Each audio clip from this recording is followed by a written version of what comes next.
பாஜகவுடைய முக்கியமான மூத்த தலைவரை முற்றுகையிட்ட மக்கள் செய்தியாளர் சந்திப்பில் புலம்பி இருக்கிறார். இது மட்டும் இல்லாம சிவசேனா கட்சி எம்பி அமித்ஷாவையும் மோடி அவர்களையும் வைத்து செய்திருக்கிறார். உண்மைக்கு புறமாக பேசக்கூடிய பாஜக தலைவரை முற்றுகையிட்ட மக்கள் போராட்டம் வெடிக்க தொடங்குகிறது. இது சார்ந்த முழு விபரத்தை தான் இன்னைக்கு வீடியோல பார்க்க இருக்கிறோம். வாங்க வீடியோக்குள்ள போலாம்.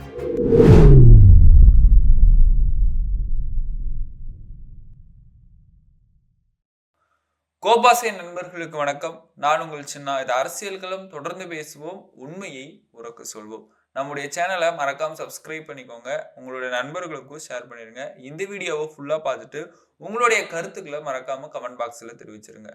பாஜகவுடைய மூத்த தலைவரான தமிழ்நாட்டின் பாஜகவின் மூத்த தலைவரான பொன் ராதாகிருஷ்ணன் அவர்கள் செய்தியாளர்கள் சந்திப்புல ஒரு புலம்பலான விஷயத்த சொல்லியிருக்காங்க. அதுக்கு எதிராகத்தான் மக்கள் போராட தொடங்கி இருக்கிறாங்க, முற்றுகையிட தொடங்கி இருக்காங்கன்னு சொல்லலாம். கிட்டத்தட்ட டெல்லியில குண்டு வெடித்து 13 அப்பாவி மக்கள் கொல்லப்பட்டிருக்கிறார்கள் சொல்லலாம், உயிரிழந்திருக்கிறார்கள். இதற்காக பத்திரிகையாளர்கள் எல்லாம் பொன் ராதாகிருஷ்ணன் அவர்கள்கிட்ட ஒரு கேள்வி கேட்கிறாங்க.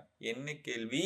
டெல்லியில தற்போது ஆம் ஆத்மி ஆட்சி பொறுப்பில் இருந்திருந்தால் நீங்கள் என்ன செய்திருப்பீர்கள் அப்படிங்கிற ஒரு கேள்வி கேட்கிறாங்க. அது அந்த கேள்வியில விடுங்க, அதெல்லாம் பேச முடியாது அப்படின்னு ஒரு மலுப்பலான ஒரு பதில பொன் ராதாகிருஷ்ணன் அவர்கள் சொல்லிவிட்டு, பிறகு இந்த டெல்லி குண்டுவெடிப்பு சம்பவத்திற்கு காரணமே காங்கிரஸ் தான் அப்படிங்கிற மாதிரியான ஒரு பொய்யான தகவலை சொல்லியிருக்கிறார். இதனாலதான் மக்கள் முற்றுகையிட தொடங்கி இருக்கிறாங்க. காங்கிரஸ் ஆட்சி காலத்திலும் குண்டுவெடிப்பு நிகழ்ந்தது, ஒத்துக்கொள்ளக்கூடிய விஷயம்தான்.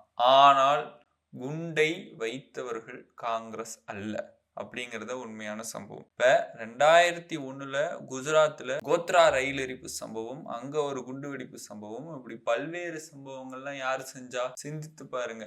அதுவும் தேர்தல் வர சமயங்களில் தான் இது போன்ற குண்டுவெடிப்புகள்லாம் நடக்கிறது. இதற்கு பின்னாடி என்ன சூட்சம் இருக்கு? எதிர்கட்சிகள் கேள்வி எழுப்புறாங்க. இது மட்டும் இல்லாம மன்மோகன் சிங் ஆட்சி காலத்துல 2000 2014 வரைக்கும் ஏராளமான குண்டுவெடிப்புகள் நிகழ்ந்திருக்கு. அந்த குண்டுவெடிப்புகளை RSSம் சங்க பரிவார கும்பலும் தான் நடத்தி இருக்கிறாங்க அப்படிங்கிறதுக்கு ஏராளமான ஆதாரங்களும் புத்தகங்களும் இருக்கு. அதற்கு உதாரணமா தான் பார்ப்பனிஸ்ட் இந்த புத்தகம், மொழிபெயர்க்கப்பட்ட ஒரு புத்தகம். பார்ப்பனிஸ்டுகள் குண்டு வைக்கப்பட்டார்கள், முஸ்லீம்கள் தூக்கில் எறியப்பட்டார்கள். இந்த புத்தகத்தை போய் பொன் ராதாகிருஷ்ணன் அவர்கள் படிக்கிட்டோம். இப்படியாக தொடர்ந்து இந்தியாவுல குண்டுவெடிப்பு சம்பவங்களை நிகழ்த்தி கொண்டு இருப்பவர்கள் யார் அப்படிங்கிறது மக்களுக்கு தெரியும். ஆனா காங்கிரஸ் தான் வச்சாங்க அப்படின்னு ஒரு அப்பட்டமான ஒரு பொய். இதை ஏற்க முடியாது, மக்கள் இதை ஏற்க தயாராகவும் இல்லை.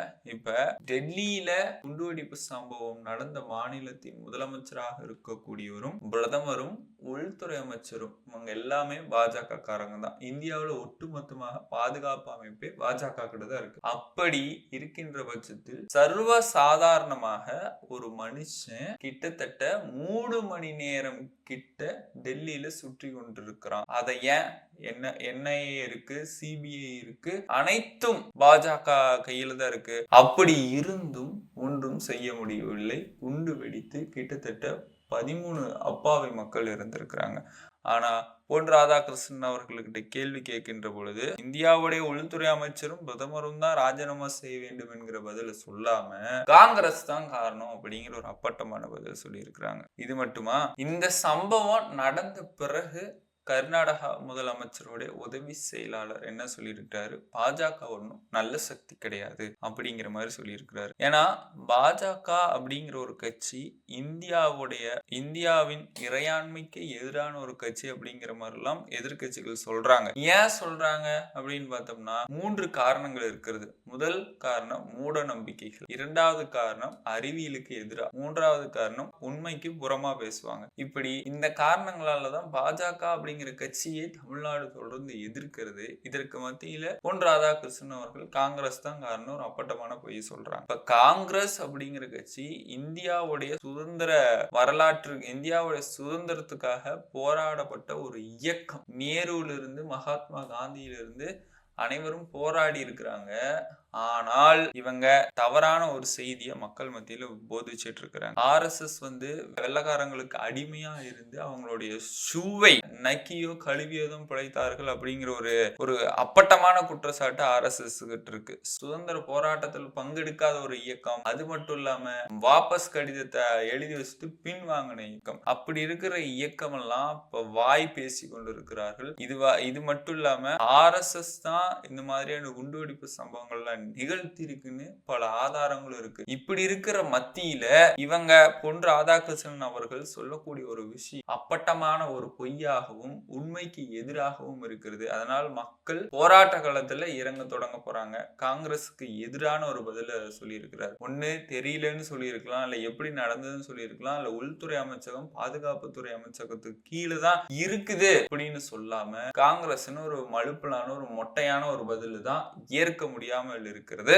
இது மட்டும் இல்லாம சஞ்சய் ராவத் அவர்களும் அமித்ஷாவையும் மோடி அவர்களையும் வச்சு செஞ்சிருக்கிறாருன்னு சொல்லலாம். சிவசேனா கட்சியின் MP சஞ்சய் ராவத் என்ன சொல்றாரு? பஹல்காம் தாக்குதல் நடந்தது, கிட்டத்தட்ட 26 உயிர்கள் பறி போயின, அவங்களுடைய குங்குமம் எல்லாம் இழக்கப்பட்டது. ஆனா இவரு பஹல்காம் தாக்குதல் இறக்கப்பட்டவரை போய் பார்த்தாரா மோடி? இல்ல, பீகார் தேர்தலுக்காக அங்க போய் களத்துல இறங்கினாரு. இது எப்படி சாத்தியமாகும்? இதுவரைக்கும் அந்த தீவிரவாதிகளை கண்டுபிடிச்சாங்களா? ஏன்னா தன்னை கடவுள் என்று சொல்லிக் கொள்கிற மோடி அவர்கள் அடுத்து என்ன நடக்க போது, யார் அந்த கொலையை செஞ்சாங்க அப்படிங்கறது அவரோட யூகிக்க முடியாதா அப்படிங்கிற ஒரு கேள்வியை கேட்டிருக்கிறார் சஞ்சய் ராவத். உள்துறை அமைச்சகம் பாதுகாப்புத்துறை அமைச்சகம் ஒட்டுமொத்த பாதுகாப்பு அமைச்சகத்துக்கு கீழே தான் காஷ்மீர் வருது. அப்படி இருக்கக்கூடிய அந்த இடத்திலேயே இவங்களால ஒண்ணும் செய்ய முடியலன்னா இவங்க மோடியும் அமித்ஷாவும் ராஜினாமா செஞ்சுட்டு போகணும் அப்படின்னு சஞ்சய் ராவத் கேட்கிறாரு. அதுக்கு தான் டெல்லியில இதுவே ஆம் ஆத்மி கட்சி இருந்து இந்த மாதிரி ஒரு சம்பவம் நடந்திருந்தா நேரம் ராஜினாமா செய்ய வேண்டும் ஒரு போராட்டத்தை நடத்திருப்பாங்க. டெல்லியோட முதலமைச்சரா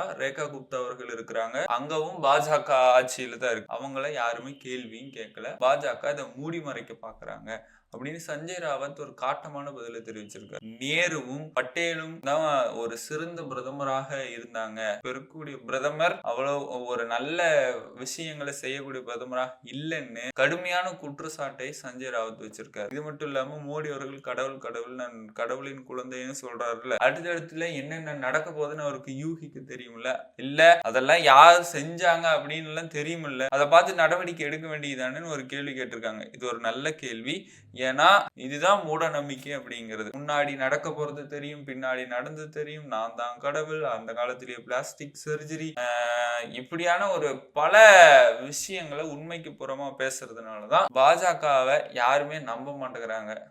பகுத்தறிவு மிக்கவர்கள் யாரும் நம்ப மாட்டாங்க. இந்த காசுக்காகவும் பணத்தை வாங்கி கொண்டு பீகார் இப்ப தேர்தலில் ஓட்டு போட்டாங்க, அந்த மாதிரியான நபர்கள் பணத்திற்காக நம்புவாங்க. அது மட்டும் இந்த பீகார் பத்தி விஷயம் பேசும்போது ஒரு முக்கியமான விஷயம் என்னன்னா, பீகார்ல BLO அதிகாரியாக ஒரு செயல்பட்ட ஒரு நபர் மன உளைச்சல், அதாவது பிரஷர் தாங்க முடியாம தற்கொலை செய்து கொண்டாராம். அப்ப BLO அதிகாரிக்கு ஒரு பிரஷர் கொடுக்கப்பட்டிருக்கிறாங்க. என்னென்ன இந்த SIR-இன் காரணமாக என்னென்ன பிரஷர் கொடுக்கப்பட்டாங்களோ தெரியல, அதனுடைய முழு விபரமும் தெரியல. ஆனா செய்தி வெளியாகி கொண்டிருக்கிறது பிரஷரால் தான் ஒரு தற்கொலை செய்து கொண்டாருன்னு. அப்ப அங்க வெற்றி பெற்றதுக்கு பின்னாடி, பீகார்ல வெற்றி பெற்றதுக்கு பின்னாடி பல மர்மங்கள் இருக்கு. ஒவ்வொன்றா இப்ப வெளியாகிட்டு வருது. அது முதல் காரணம் பிரஷர் கொடுக்கப்பட்டிருக்கு. எப்படியாவது பாஜக இங்க ஆட்சி அமைக்க வேண்டும் அப்படிங்கிறதுக்காக இத்தனை BLO அதிகாரிகளுக்கும் ஒரு பிரஷர் கொடுக்கப்பட்டிருக்கு. அந்த பிரஷர் தாங்காம தான் அவர் இன்னைக்கு தற்கொலை செய்து கொண்டிருக்கிறார். இந்த செய்தி பீகார்ல நடந்திருக்கு. இப்ப டெல்லியில குண்டுவெடிப்பு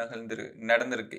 ஏன் ரெண்டையும் நம்ம ஒப்பிடுறோம்? கரெக்டா எக்ஸைட் போல் வெளியாகிற அன்னைக்கே டெல்லியிலும் குண்டுவெடிப்பு சம்பவம். இரண்டு கோடி மீடியாஸ்லாம் எக்ஸைட் போல ஒரு பக்கமும் குண்டுவெடிப்பு சம்பவம் ஒரு பக்கமும். அங்க என்ன கலவரம், பீகார்ல என்ன கலவரம் நடக்குது அப்படிங்கறத மறைக்கிறதுக்காக இந்த சம்பவம் அரங்கேறப்பட்டதா, இல்ல சதி செயலா, இல்ல தன்னிச்சையாக நடந்ததா, இதெல்லாம் தொடர்ந்து ஆராய வேண்டும். எதிர்கட்சிகள் தொடர்ந்து ஆராய்ந்து இதை வெளியிட தயாராக இருக்கிறார்கள். ஆனா இந்தியாவுல இது போன்ற சம்பவங்கள் நடைபெறுவது இந்திய ஜனநாயகத்துக்கு பேர் ஆபத்தாக இருக்கிறது. பொன் ராதாகிருஷ்ணன் ஒரு பக்கம் காங்கிரஸ் தான் காரணங்கிறாங்க, மறுபக்கம் சஞ்சய் ராவத் உள்துறை அமைச்சரும் பிரதமரும் ராஜினாமா செய்ய வேண்டும்ங்கிறாங்க.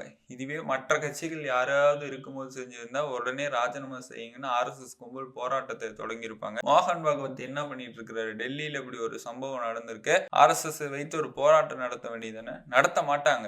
ஏன்னா எல்லாம் அவங்க கையாளுங்க. இப்படி இப்படியாக பீகார் தேர்தலில் மர்மம், டெல்லி குண்டுவெடிப்பு ஒரு மர்மம், இப்படியாக தொடர்ந்து மர்மங்களா நடைபெற்று கொண்டிருக்கிறது. இது இந்திய ஜனநாயகத்துக்கு ஆபத்தாக இருக்கு. அதனால தமிழ்நாட்டு மக்கள், மறுபடியும் சொல்றேன், தமிழ்நாட்டு மக்கள் உஷாரா இருங்க. அத்தனை செய்திகளையும் அறிந்து வைத்துக் கொள்ளுங்கள். அடுத்து வரக்கூடிய தேர்தலில் நல்ல தலைவரை தேர்ந்தெடுங்க அப்படிங்கிறது தான் இந்த செய்தியோட மிக முக்கியமான நோக்கமா இருக்கு. இந்த வீடியோவை ஃபுல்லா பார்த்திருந்தீங்கன்னா உங்களுடைய கருத்துக்களை மறக்காம கமெண்ட் பாக்ஸ்ல தெரிவிச்சுட்டு போங்க. மீண்டும் ஒரு அரசியல் காலத்தில் நான் உங்களை சந்திக்கிறேன். அதுவரையும் உங்களிடமிருந்து விடைபெறுவது நான் உங்கள் சின்னா.